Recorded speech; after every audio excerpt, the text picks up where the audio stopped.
Hey guys, welcome back to the channel. It's Tom here. I'm going to be doing another video on cryptocurrencies. Today we're going to be talking about these three subjects and how they combine and how they can affect your investing.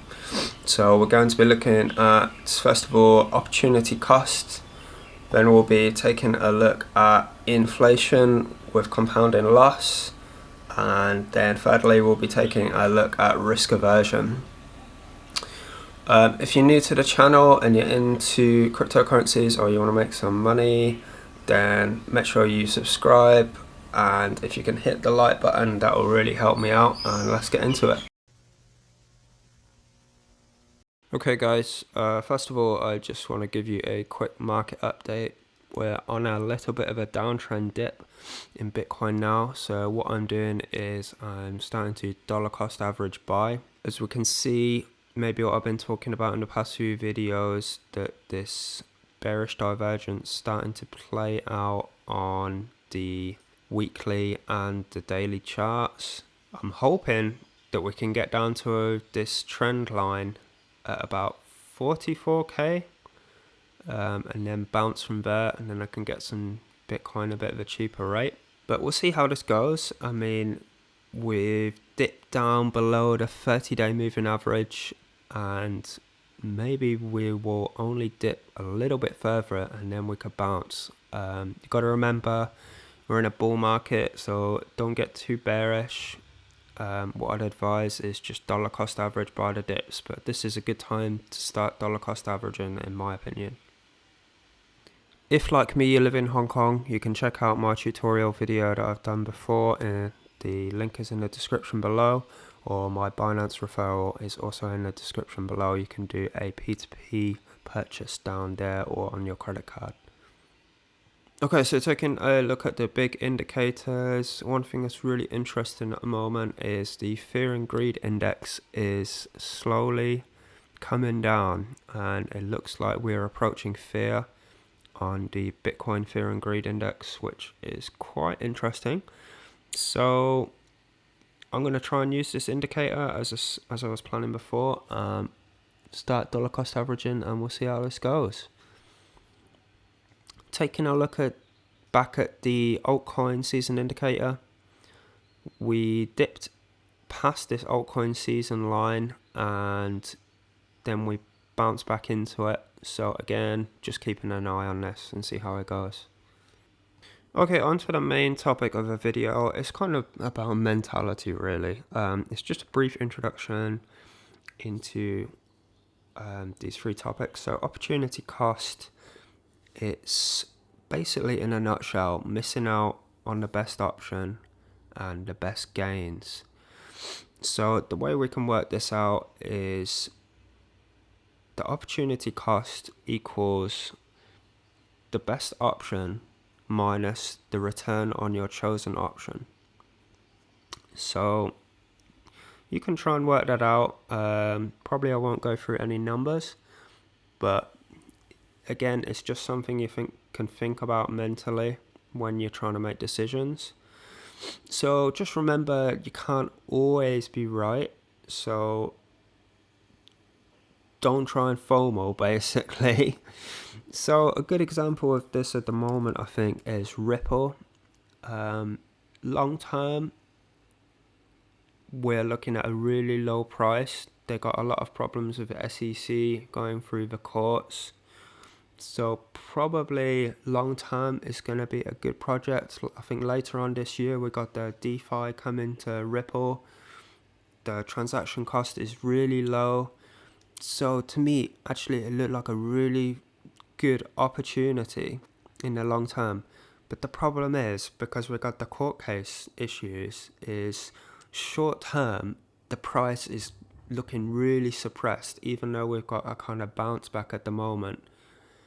Is it going to offer as good returns as if I was into Ethereum or Bitcoin? And these are the kind of questions that you need to ask yourself, basically, around this topic.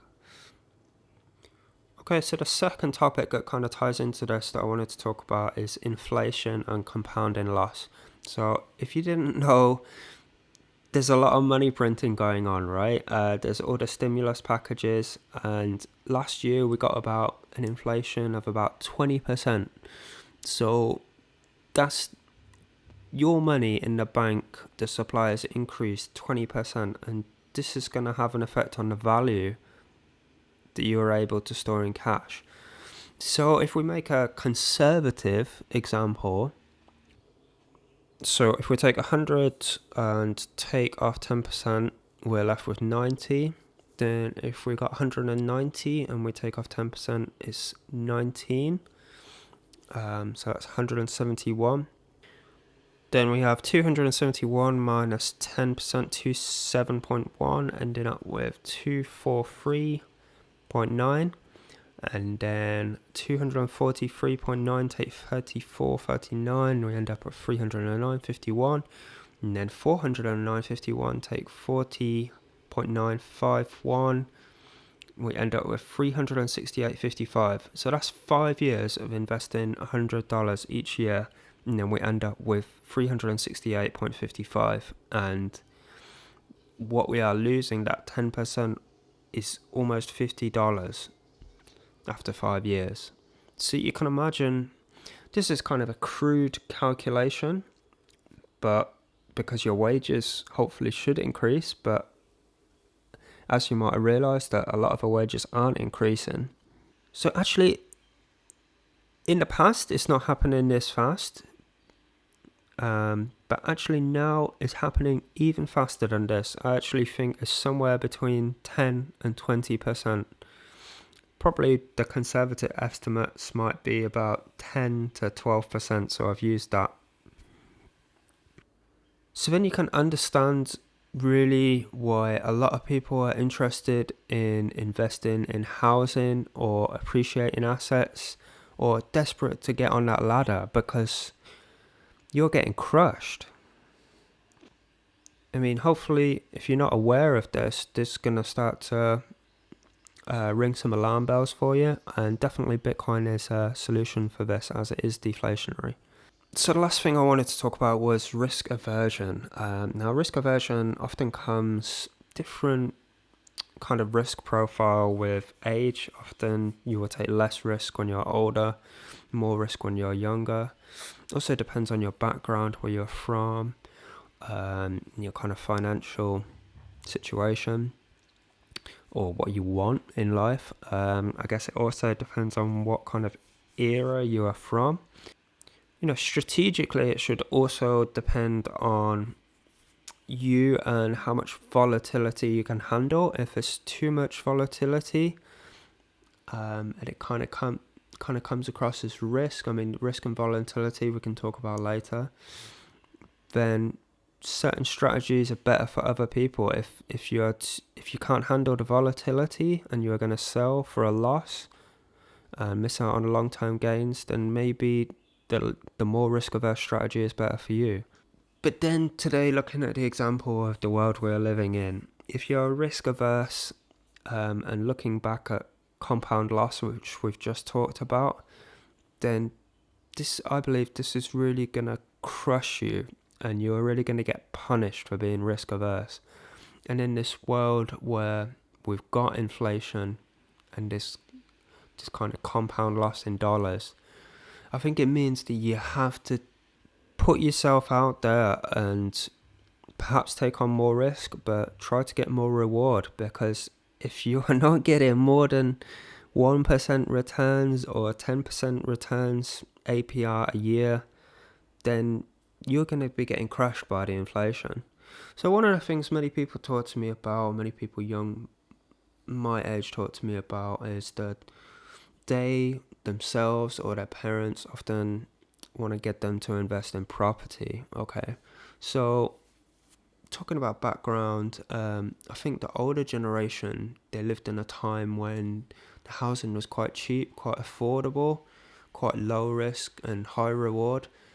And I think a lot of these people, they still live in their heads in this kind of era, and I think they have this kind of risk-averse profile.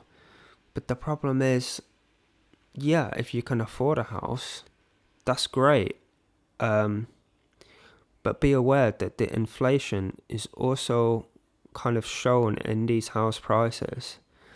But if you can't afford a house and you're trying to save, we can look back at this compounding loss. If you're saving in fiat money, then that's really going to take a long time. And I think people can see this, and I've kind of experienced that. And you can see that in your own life, how it seems kind of like out of reach. I mean, also to compound that, these interest rates and the money supply, the velocity is increasing. So maybe this year we will see 25% or 30%. And then maybe in the next 6 months after that, we could hit hyperinflation and it could be 40%. And the next 6 months after that, 50, 60. So it's unusual times. So my strategy, I would like to invest in property, but definitely I'm going to be trying to accumulate as much money, hard money, which is Bitcoin.